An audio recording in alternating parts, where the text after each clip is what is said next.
السلام علیکم، کیسے ہیں آپ لوگ؟ امید کرتی ہوں آپ سب لوگ خیریت سے ہوں گے، خوشباش ہوں گے۔ ہاں جی جناب، آج ہم آپ کے لیے نور سلطان کی ایپیسوڈ 60 کا پارٹ 2 لے کر حاضر ہوئے ہیں، اور آج کے ہی دن میں 2 ایپیسوڈ لکھی، ریکارڈ کی، ایڈٹ کی، پوسٹ کی، تھمبنیل بنایا آپ، اور اس کے ساتھ ساتھ گھر کے سارے کام۔ تو آپ لوگ سمجھ سکتے ہیں کہ آج میں کتنا تھکی ہوں گی، کتنا مینٹلی بھی میں نے کام کیا ہوگا، کیونکہ دیکھیے کچھ بھی لکھنا ایزی نہیں ہوتا۔ آپ مطلب کئی بار تو دیکھ کر لکھنا ایزی نہیں ہوتا، تو آپ خود سوچیں دماغ میں سٹوری بنانا، دین لفظوں کو ترتیب دینا کتنا مشکل ہوتا ہوگا۔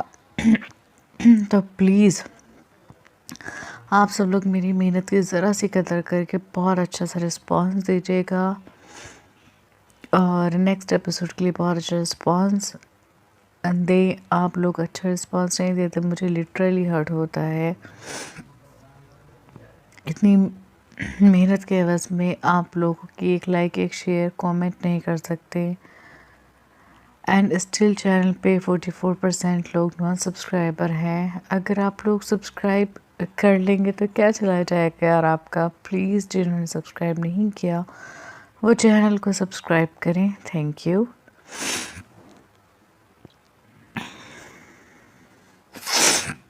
سوری، مجھے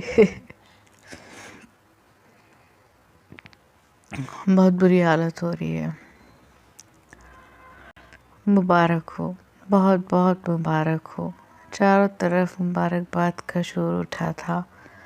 جیلانی صاحب آگے بڑھ کر سب سے پہلے آفریدی صاحب کے گلے لگے، سارا بیگم مزنہ بیگم کے گلے لگی، انشرا آگے بڑھ کر نورے کے گلے لگی، سلطان اور رپال حدید کے پاس آ کر اس سے گلے لگے۔ وہ سب ایک دوسرے سے مل کر اب حدید اور کرن کو مبارکباد دے رہے تھے۔ حدید تو مسکرا کر سب سے مبارکباد وصول کر رہا تھا، جبکہ کرن خالی اس ذہنی کی حالت میں بیٹھی تھی۔ مبارک ہو میری جان۔ نورے نے انشرا اور حدید سے ملنے کے بعد کرن کو تھام کر اسے کرن کا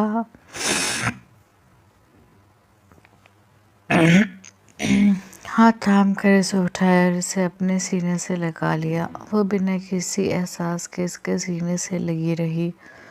I am so happy for you, میں تمہارے لیے بہت خوش ہوں، اس کے ہاتھوں کو چوم کر نورے نے کہا۔ وہ پھر بھی خاموش رہی۔ زندگی کی کتاب کا نیا باب مبارک ہو میری جان، آفریدی صاحب نے آگے بڑھ کر کرن کے ماتھے کو چوم کر اسے خود سے لگاتے ہوئے کہا۔ وہ ابھی بھی بے حس و حرکت، بنا کسی احساس کے ان کے سینے سے لگی رہی۔ پھر جب آفریدی صاحب نے اسے خود سے الگ کیا تو اس نے ایک شکوہ گناہ نظر ان پر ڈال کر اپنی نظریں جھکا لیں۔ آفریدی صاحب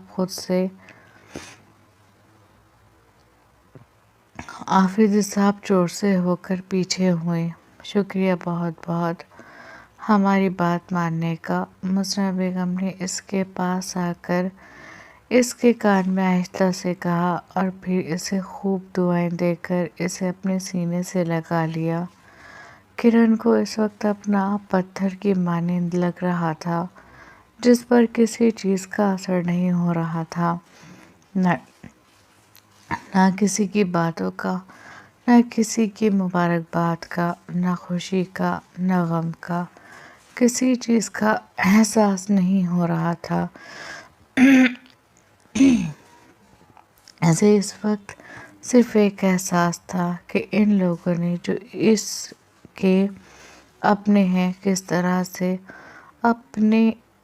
طرح سے اسے بیوقوف بنایا، اس کا دل یہی سوچ کر کٹ رہا تھا۔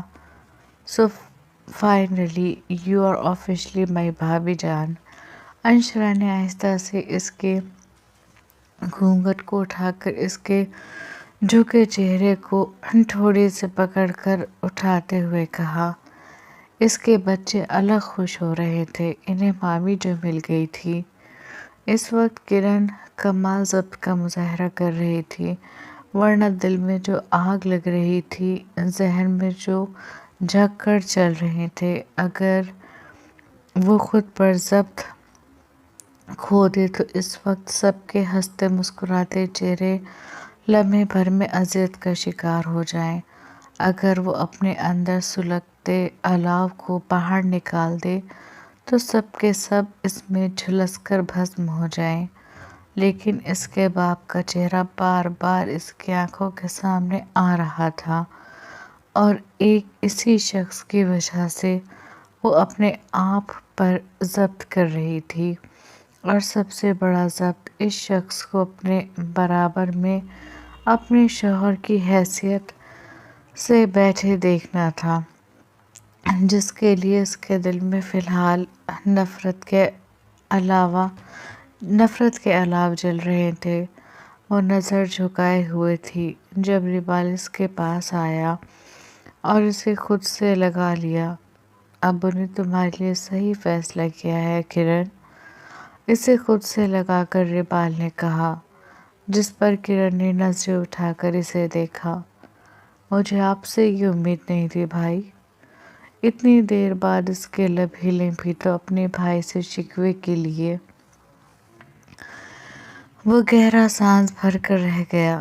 ہم بعد میں بات کریں گے، ریبال نے اس کے ماتھے کو چومتے ہوئے کہا۔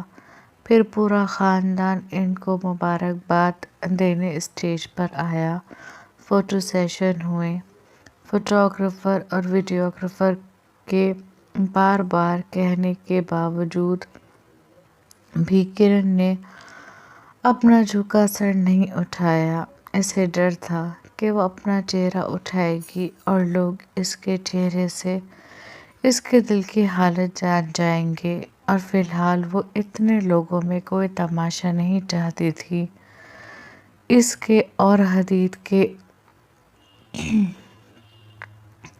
کزن اب اسٹیج پر چڑھے ان دونوں کو چھیڑ رہے تھے۔ حدید ان کی چھیڑ چھاڑ سے محظوظ ہو رہا تھا، جبکہ کرن اپنی عادت کے بالکل الٹ خاموش بیٹھی تھی۔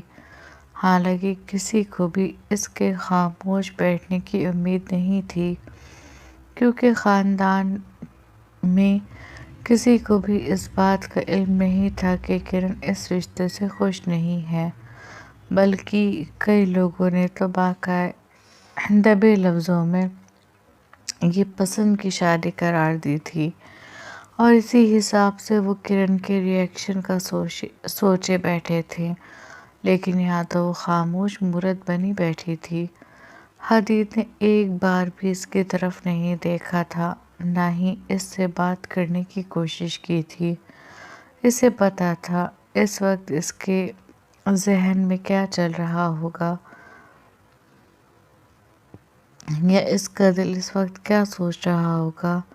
سر پلیز آپ میڈم سے کہیں تھوڑا سا چہرہ اٹھا لیں، میڈم کا ایک فوٹو بھی صحیح نہیں ہے، فوٹوگرافر نے حدید سے کہا تو حدید نے سر جھکائے بیٹھی کرن کی طرف دیکھا۔